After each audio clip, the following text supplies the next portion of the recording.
Hello there. This is Vinita Davranangia reading my column Ozone for the Times of India. What to avoid in a male partner. A great aunt made it a point to perch on her husband's lap while visiting her parents' home for a wedding or event. To a generation whose physicality was limited to under-the-sheet nocturnal activities, this was blasphemous. While her sisters giggled in nervous embarrassment, older relatives shook their heads disapprovingly. As a child, I was never sure whether the lady on the lap deliberately stirred discomfort or if she was even aware of it. My mom, in an embarrassed attempt to explain the PDA, would say later, "Those who need to display their affection in public are obviously trying to hide their fundamental differences." This then, of course, ensured that none of her own children grew up comfortable with PDA. But then that is not what this column is about.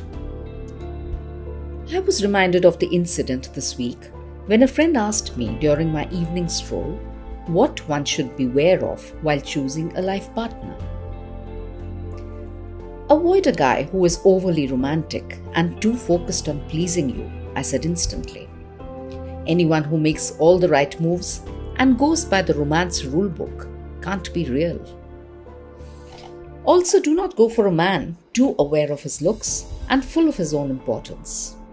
He will never make you feel good about yourself and will always be susceptible to female appreciation. Do not encourage a guy who is scared of you or so eager to please that he never disagrees. He will never give you that precious sense of honest self-awareness that we must all accept and own. And yes, steer clear of anyone who tries to change you to his liking. Every relationship must adapt and adjust. But a relationship that demands changes of just one of the two people is definitely skewed. My friend interrupted my monologue at this stage and asked me how was this different for women partners. Nothing really, I responded after a reflective pause. It is actually all the same. Man or woman.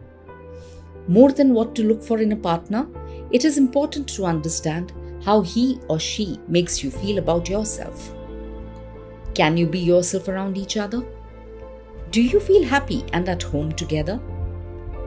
People talk of compatibility versus chemistry and how a healthy balance of both is important.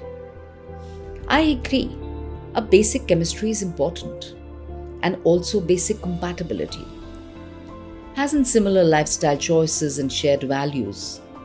For instance, how can a person with integrity be compatible with a liar and a thief? But it is important to understand that compatibility can and has to be built over time. You can consciously shape your relationships through good intent. If you interact well, really understand each other, and make yourselves available emotionally, that is building compatibility. Shared love, emotions, memories, children, history. Is that not all compatibility? So, if you spark each other's chemistry, share similar values, and intend to stay together, you can surely build up a lifetime of happiness and enough compatibility for the two of you. Incidentally, the great aunt is still happily married to her accommodating husband. They got it right despite the PDA, Mom.